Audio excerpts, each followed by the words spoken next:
பத்மாவதி அருள்மன தேரம்மா குருநகை கருமண தேனம்மா.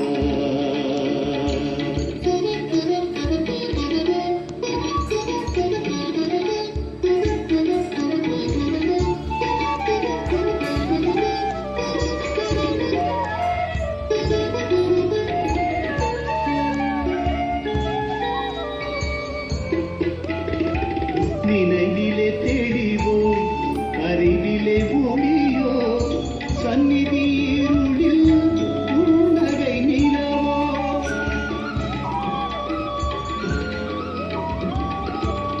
நினைவிலே தெளிவோ அறிவிலே ஒளியோ சந்நிதி இருளில்.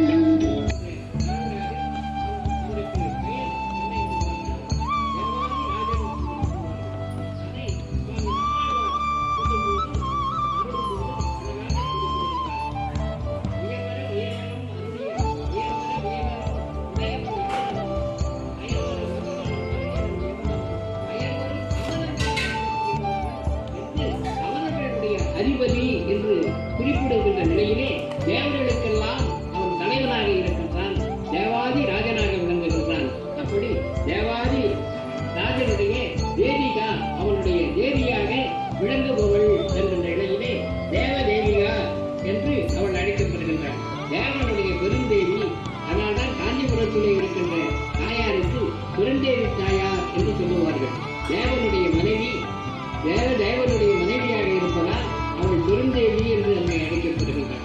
அந்த பெருந்தேவி தான் தேவதேவிகா என்கின்ற பெயரிலே அழைக்கப்படுவதை பார்க்கிறோம். அது மட்டுமல்ல, நமக்கெல்லாம் தெரிந்த பெயர் ஸ்ரீ மகாலட்சுமி என்று அவள் 11வது நிலையிலே அழைக்கப்படுகின்றாள். ஸ்ரீ மகாலட்சுமி என்று பார்த்தால் அவள்தான் மகாலட்சுமி.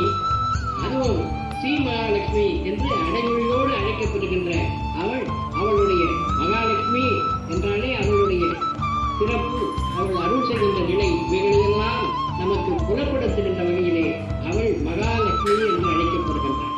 அடுத்த நிலையிலே 12வது திருநாமம்